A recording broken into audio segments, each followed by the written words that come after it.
Jadi memang yang saya coba mungkin mau ngasih sharing ke teman-teman sekalian, gimana sih kita menyiapkan karir kita ke depan gitu ya, terutama ketika kita masih mungkin baru lulus kuliah atau mungkin baru selesai sekolah gitu. Mungkin saya kasih disclaimer dikit, apa yang bakal saya sampaikan di sini sih sebenarnya nggak ada teori-teori tertentu ya atau apa gitu, tapi ya based on pengalaman, berdasarkan pengalaman saya aja sih selama ini gitu. Nah, memang penting nih buat saya untuk kita memikirkanlah atau merencanakan kira-kira karir ke depan itu mau seperti apa gitu. Ini keganti nggak sih di ini di layarnya? Diganti, Kak. Keganti ya. Oke. Ganti. Jadi kenapa ini penting? Pertama, cara kita mengambil keputusan di awal karir kita itu pasti akan mempengaruhi ya tentu kesuksesan dan kepuasan kita ke depan gitu. Karena kenapa ya langkah awal itu pasti akan sangat menentukan lah gitu pilihan kita mau kerja di mana dan sebagainya. Karena gini, yang udah direncanakan aja bisa jadi nggak bisa jadi nggak berjalan sesuai rencana gitu ya. Apalagi yang sama sekali nggak direncanakan gitu. Nah katanya apa? Katanya dengan kepastian dan gimana sih kita mau mengembangkan diri kita nih. Tentu ketika kita mau mengembangkan diri kita mau nantinya nambah ilmu apa, atau mungkin mau lanjut sekolah, atau mungkin menambah keterampilan apa, itu kan akan sangat tergantung pada apa yang sekarang kita kerjakan, seperti itu. Dan tentunya adanya perencanaan itu akan membuat kita memiliki arah tujuan yang jelas, dan mungkin jadi kita bisa fokus nih sama target kita seperti apa. Oke, jadi pertama-tama apa sih yang perlu kita ketahui gitu ya untuk kita menentukan karir kita tuh mau seperti apa. Ada 3 hal yang menurut saya penting untuk diketahui ya, atau untuk kita menilai diri sendiri kita. Yang pertama itu interest, atau basically sebenarnya ini adalah minat lah gitu. Kenapa minat ini penting? Karena tentu ketika kita kerja, kita ingin sesuatu yang kita minati gitu. Karena buat saya juga bekerja itu harus selalu dinikmati, apapun pekerjaannya. Mau itu pekerja kantoran, atau mungkin malah berdagang, atau apapun itulah gitu. Kita harus benar-benar menikmati itu gitu ya. Menikmati itu bukan berarti wah harus dinikmati berarti nggak boleh ngeluh nih. Nggak, bukan itu gitu. Ngeluh ya namanya hidup pasti ada aja ya persoalan, ada aja permasalahan, dan kita ngeluh buat itu tuh ya nggak apa-apa, itu normal gitu. Tapi dengan kita menikmati apa yang kita kerjakan, ya kita akan menganggap persoalan atau permasalahan itu ya bagian dari tantangan aja gitu. Dan pasti kalau kita menikmati, kita pasti akan menemukan cara untuk mengatasi tantangan atau permasalahan itu. Minat atau interest itu bisa macam-macam dasarnya, bisa dari hobi, bisa dari hal tertentu yang memang kita senangi, atau mungkin jenis pekerjaannya kita suka. Ada orang yang mungkin senang tuh senang untuk berinteraksi dengan orang banyak gitu misalnya. Berarti mungkin akan tepat memilih pekerjaan yang mengharuskan dirinya untuk berinteraksi dengan orang banyak. Yang kedua yang bisa dinilai kita apa? Strength atau kekuatan kita, atau mungkin bakat kita lah gitu. Kita mungkin harus tahu kita tuh punya kemampuan unik apa sih, atau talenta apa sih yang kita punya gitu. Mungkin yang umum ya seperti problem solving, atau cara kita menyelesaikan masalah, communication atau komunikasi, kayak kepemimpinan, atau mungkin ada kemampuan tertentu yang pasti orang lain nggak bisa misalnya kayak gitu, atau yang kita ngerasa kita untuk bagian ini kita lebih jago lah daripada orang lain seperti itu. Itu yang itu juga akan membantu kita tadi mendalami mendalami skill-skill atau kompetensi yang kita punya itu, sehingga itu bisa bermanfaat buat karir kita. Yang ketiga, yang mungkin penting juga adalah mengetahui industri trennya gitu. Kenapa penting untuk mengetahui tren industrinya?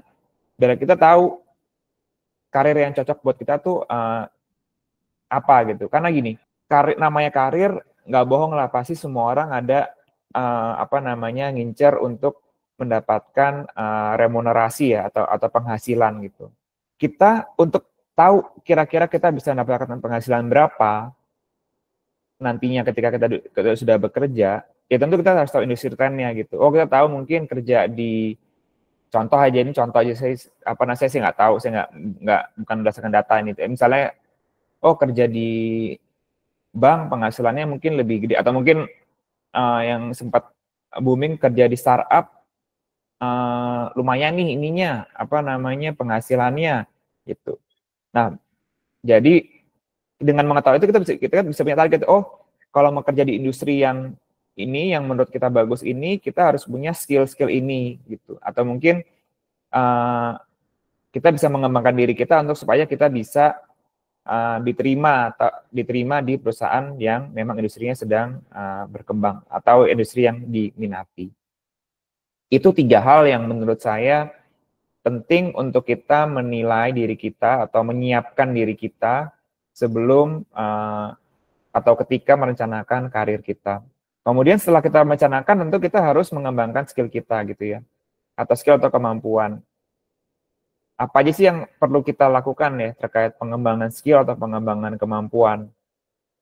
Pertama, kita harus cari tahu nih, apa sih skill yang bisa kita tingkatkan atau kita improve gitu ya. Ya pertama pasti kita harus memahami tadi seperti sudah sempat disinggung, skill-skill apa yang mungkin diperlukan untuk karir atau peran yang akan kita inginkan atau kita jalani sekarang. Gitu. Contoh misalnya coding, misalnya desain atau mungkin analytics gitu. Itu mungkin beberapa contoh role spesifik expertise gitu yang memang mungkin dengan menguasai skill itu peluang untuk bekerja atau berkarir akan lebih terbuka lebar misalnya. Dan juga soft skill juga penting gitu. Soft skill apa? Kemampuan komunikasi, kemampuan buat mudah beradaptasi, itu sangat penting ya, karena nggak bisa dipungkiri namanya kita bekerja, namanya kita hidup, kita bersinggungan dengan orang banyak gitu ya. Jadi bagaimana kita berkomunikasi, bagaimana kita beradaptasi dengan lingkungan baru, itu sangat penting. Nah, kemudian juga invest in continuous learning gitu ya, atau pembelajaran berikutnya atau pembelajaran yang kita bisa dapatkan. Ini bisa macam-macam bentuknya sebetulnya. Bisa dari baca buku, baca artikel, baca ya informasi-informasi yang membuat kita bisa menambah kemampuan kita gitu. Karena saya ambil contoh aja, jadi saya kan profesi saya itu di dunia pengacara, tapi kalau saya pengacaranya bukan pengacara yang litigasi ya, litigasi itu yang ke pengadilan, tapi saya lebih ke pengacara korporasi. Pengacara korporasi kebanyakan klien-kliennya itu adalah perusahaan-perusahaan, dan kita lebih menangani hal-hal yang sifatnya komersial, seperti misalnya ada proses merger, ada proses akuisisi perusahaan dan sebagainya.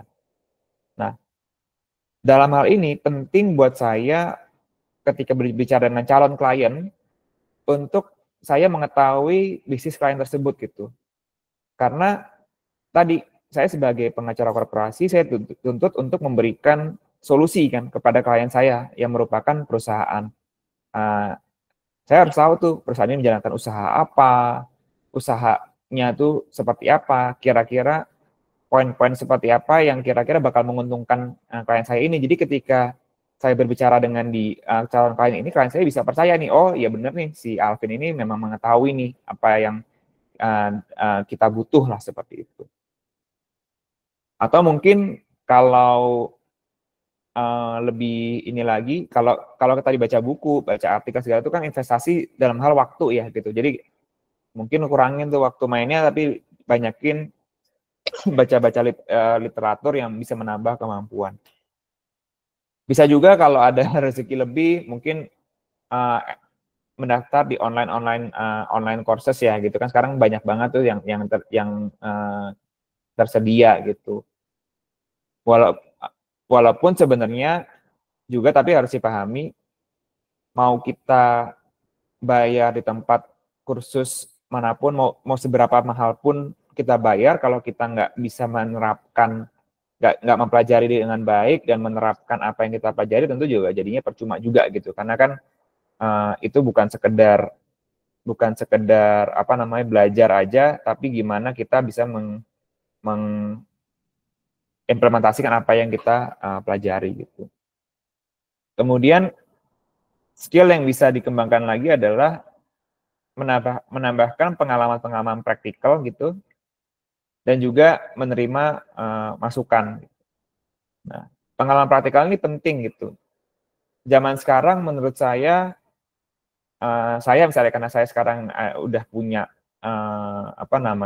firma hukum sendiri gitu, dan ketika kita merekrut orang, kita akan lebih prefer orang atau lebih condong untuk menerima orang yang mungkin lebih punya pengalaman ketimbang sekolahnya banyak atau gelarnya banyak gitu.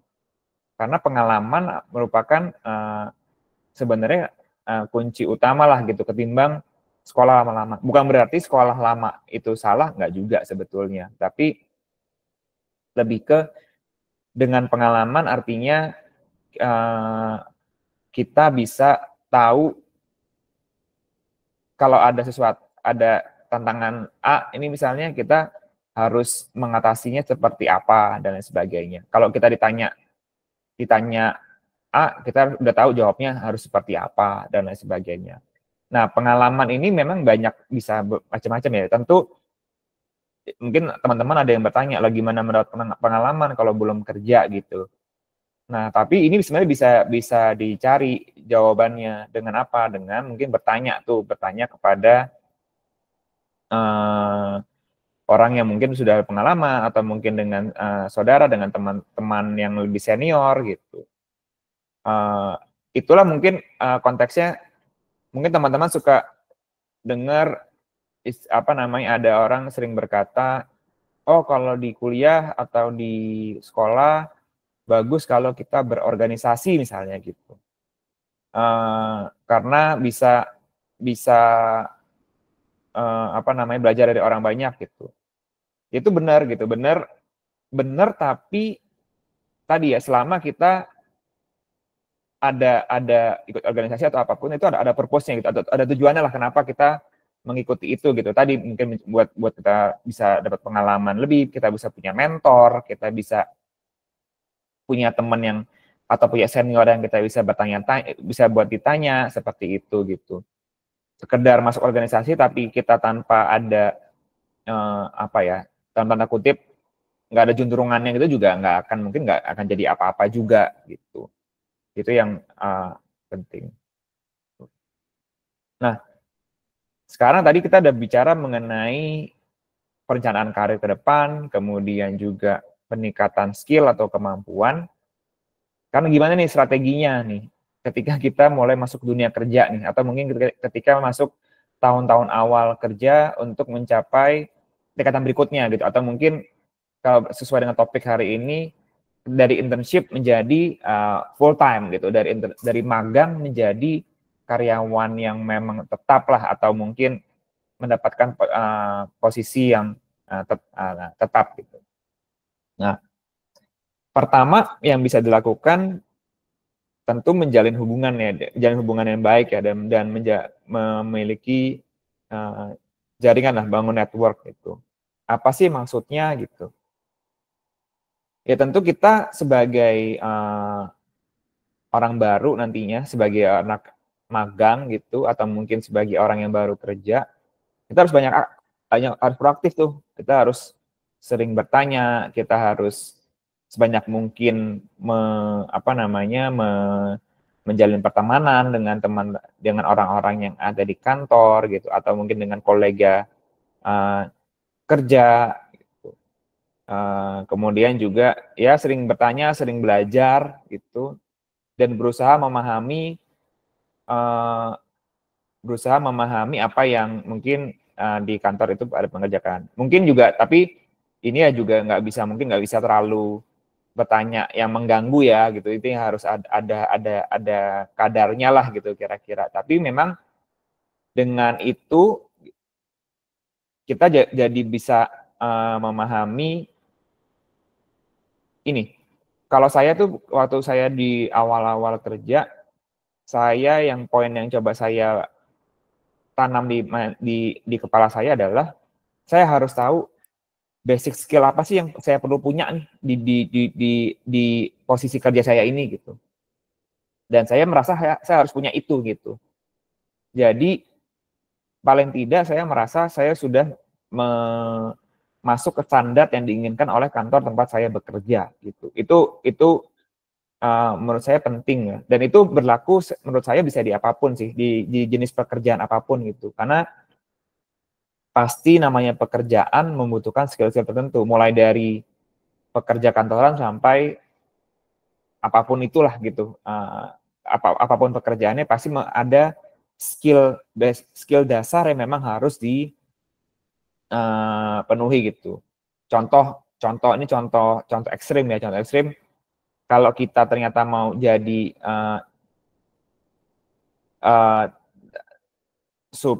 supir yang baik, ya kita harus bisa menyetir mobil dengan baik kan gitu. Kita harus tahu cara mengendarai mobil kan gitu. Ya sama di semua lini pekerjaan pun seperti itu gitu. Kita harus tahu basic skill kita seperti apa. Itu kita ketahui gimana, dengan bertanya, dengan mengamati sekitar gitu. Kemudian juga add value and stay professional. Maksudnya apa? Kita harus bisa apa yang kita lakukan itu harus bisa berdampak dan membantu baik rekan kerja kita maupun tempat kita bekerja gitu. Jangan justru malah menjadi beban lah bagi tempat kerja kita gitu. Dan itu bisa dilakukan dengan ya kita membangun ya hubungan yang baik lah gitu dengan rekan-rekan kerja kita gitu.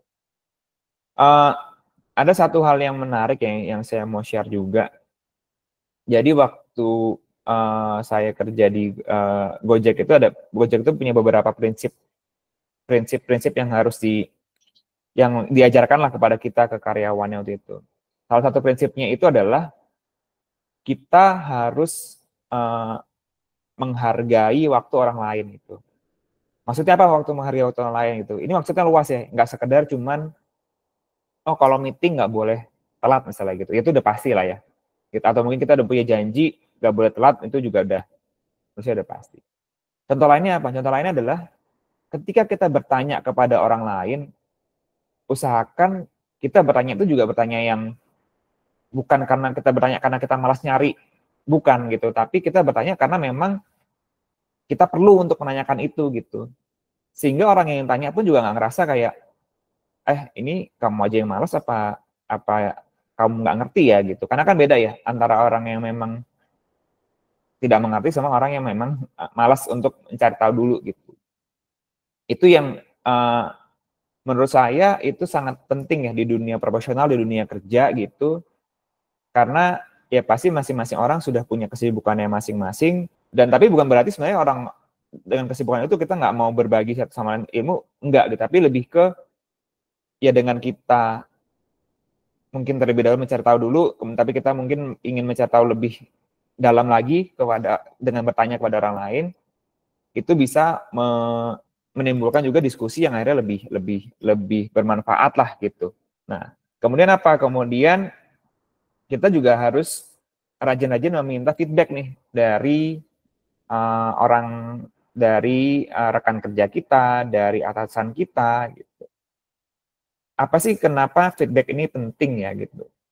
Karena kan gini, tadi seperti saya sempat singgung, ketika kita bekerja itu kita akan berhubungan dengan orang banyak. kita akan berhubungan dengan orang lain lah paling tidak gitu. Kenapa feedback ini penting? Karena apa yang menurut kita mungkin ngerasa udah baik kerjanya, kita udah ngerasa membangun hubungannya tuh udah baik, tapi belum tentu orang lain menerima itu sama seperti apa yang kita rasakan gitu. Jadi penting untuk meminta feedback dari orang lain supaya apa? Supaya kita juga bisa tahu, oh ternyata kalau saya begini, atau mungkin kalau pekerjaan saya begini, menurut saya ini oke, tapi menurut orang lain nggak bisa dimengerti toh gitu. Memang itu nggak harus, bukan sesuatu yang rigid, artinya oh atasan saya bilang ini berarti saya harus ngikutin itu, enggak. Cuman gini, itu menjadi sarana kita buat kita belajar dan meningkatkan kemampuan kita lah gitu. Artinya mungkin kita nggak harus secara harafiah atau secara total mengikuti apa yang itu, kalau menurut kita itu nggak tepat gitu. Tapi kita bisa akhirnya mencari balancingnya lah gitu. Mana sih yang kira-kira kalau kita ngelakuin ini orang lain tuh bisa menerima apa enggak. Nah mungkin ada teman-teman nanya ini gimana cara meminta feedback ya, misalnya ujuk-ujuk nanya ke kolega, menurut kamu saya gimana pekerjaannya gitu. Nah itu bisa dilakukan menurut saya dengan ya ketika kita ada pekerjaan bareng gitu, atau mungkin ada pekerjaan yang kita submit, kita sampaikan kepada atasan, kita naik ke atasan, Pak, Bu, atau Mas, Mbak, ini menurut Mbak kalau saya bikinnya gini gimana ya, kira-kira ada yang keliru apa enggak ya, seperti itulah. Itulah contoh minta feedback. Tadi saya lihat ada yang raise hand, silakan kalau ada yang mau tanya dulu. Boleh kan Mbak Rina ya? Boleh, silakan. Ya. Tadi ada yang raise hand, boleh banget kalau ada yang mau nanya. Boleh. Ya. Bayu nanya, bagaimana jika kita masih belum bisa menemukan skill kita sampai sekarang, dan gimana cara mengatasinya walaupun kita sudah membaca buku dan lain-lain, tapi tetap aja nih Kak, skill kita masih belum ada, gimana cara mengatasinya? Ya, oke. Thank you pertanyaannya. Memang namanya meningkatkan skill pasti nggak akan lepas dari belajar sih ya, itu udah pastilah gitu. Belajar itu tadi bisa dari mana-mana ya, bisa baca buku, bisa bertanya. Sebenarnya kalau menurut saya jangan pernah frustasi dengan belajar lah, itulah. Atau jangan pernah frustasi dengan mencari tahu sesuatu gitu. Karena mungkin kita ngerasa kita kok udah ini cuma nggak ngerti-ngerti ya, misalnya gitu. Ya pasti ada ininya lah, pasti kita akan ada di satu titik di mana ya kita akan mencapai itu gitu. Kan harusnya sih namanya kita udah baca berulang, masa ujung-ujung nggak ngerti sih, pasti ada inilah, pasti akan ada jalan keluarnya lah gitu. Karena nggak cuma baca aja kan, kita bisa bertanya dengan mungkin senior kita di pekerjaan atau kolega kita gitu, maksudnya ini gimana sih gitu, ini kalau kita bikinnya kayak gini bener nggak ya gitu, atau kalau begini. Nah itu menurut saya mencoba itu akan selalu lebih baik gitu ya, mencoba untuk menjawab pertanyaan itu, mencoba untuk menyelesaikan permasalahan itu dan kemudian mendiskusikannya gitu, ketimbang kita frustasi terus kayak enggak lah ini bukan bagian ini saya kayak nggak ngerti deh, ini bukan skill saya gitu misalnya, atau ya kalau itu itu memang bukan pilihan pekerjaannya, mungkin kita contoh misalnya gini, ketika kita dihadapkan sama pilihan pekerjaan ya, kita mau jadi apa gitu misalnya saya deh gitu, saya misalnya melamar pekerjaan terus dibilang pekerjaan yang tersedia itu jadi koki misalnya gitu. Ya saya tentu pasti nggak akan memaksakan diri menjadi koki karena saya memang nggak suka atas pekerjaan itu ya, nggak suka atas pekerjaan itu, dan saya juga nggak mau belajar itu gitu misalnya, karena mungkin saya ngerasa saya mungkin waktu saya mungkin akan lebih baik untuk kalau saya belajar soal akuntansi misalnya gitu, ketimbang saya maksain belajar masak walaupun saya nggak suka gitu. Tapi ketika saya memang, oh koki, saya sebenarnya belum bisa jadi koki, tapi saya sih ngerasa, oh saya oke lah, kalau saya boleh kok kerja sebagai koki, entah apapun alasannya ya, entah itu mungkin karena contoh misalnya saya lagi butuh uang dan saya harus banget dapat pekerjaan misalnya gitu. Dan saya tapi ngerasa, oh tapi saya mau kok gitu. Nah, selama ada kemauan itu menurut saya akan banyak jalan lah gitu. Yang penting mau dulu dan tadi ya jangan frustasi gitu. Itu sih menurut saya yang penting gitu. Yang penting niatnya dulu sih. Kalau niatnya memang mau mempelajari sesuatu, pasti akan ada jalannya deh gitu. Oke, thank you Mas Alvin. Mungkin kalau Bayu ada follow up question boleh ditambahin, tapi silakan. sambil jalan boleh dilanjut lagi aja Mas Alvin. Oke, izin saya lanjutin ya. Tadi kan mengenai feedback udah. Nah, kemudian gimana sih kita? Tadi kan kita udah saya udah coba sharing bagaimana kita merencanakan pekerjaan kita, bagaimana kita meningkatkan skill kita, kemudian bagaimana kita menjalin hubungan dengan orang-orang di sekitar di lingkungan pekerjaan kita. Nah, sekarang gimana nih kalau kita mau melangkah ke step berikutnya nih, kita menjadi pemimpin di tempat kita bekerja gitu. Nah, langkah-langkah tadi udah saya sharing itu jangan dilupain gitu ya, karena kita sebagai manusia nggak boleh cepat puas gitu dengan pencapaian kita. Dan karena ketika kita berhenti, orang-orang di bawah kita ini pasti akan kayak kita gitu. Jangan sampai kita mikir, oh yang kita udah nyampe posisi ini, orang lain nggak akan ada bisa nyusul kita gitu, atau mungkin nggak akan ada yang bisa gantian posisi kita gitu. Itu enggak sih gitu. Itu kita harus terima realita bahwa memang kita sebagai manusia gitu memang harus terus belajar, harus terus meningkatkan kemampuan. Kalau istilahnya tuh seperti naik sepeda gitu ya. Itu harus kita kayuh karena memang perjalanan karir ini adalah suatu kalau di kompetisi lari ini lari maraton lah gitu. Ini panjang nih gitu. Bisa jadi kita di periode umur tertentu kita ngerasa kita top banget gitu, ngerasa udah tahu semua, tapi di periode berikutnya ada orang yang lebih pintar dari kita, misalnya ada orang yang lebih ini, atau mungkin kita nggak performa kerja kita nggak sebagus sebelumnya, itu bisa aja kayak gitu. Tapi apakah itu akhir dari karir kita? Nggak juga gitu. Kita masih bisa kita kejar lagi gitu. Tadi karena ini sebuah maraton kok gitu. Kecuali tiba-tiba kalian mau pensiun dini karena udah dapat nggak tahu mungkin bonus gede atau apapun itulah gitu, tiba-tiba pengen yaudah saya pensiun gede, itu beda cerita ya kalau kayak gitu ya. Tapi ketika kita menjalani karir ya itu pasti kita harus terus-menerus mengembangkan diri, terus-menerus menjaga komunikasi dengan orang lain gitu. Nah, apa sih yang kira-kira bisa kita tingkatkan lagi gitu? Yang pertama pasti ya kita mencari peluang-peluang kita untuk tumbuh lah. Peluang untuk tumbuh itu bisa macam-macam, bisa mungkin kita ngerasa ada industri baru yang bisa meningkatkan karir kita gitu. Ada peluang baru, ada opportunity baru gitu. Atau ada tantangan baru. Itu pasti gitu. Karena tadi seperti saya sempat singgung, kita nggak boleh cepat puas. Yang kedua adalah mungkin leadership training gitu, atau mungkin pelatihan-pelatihan.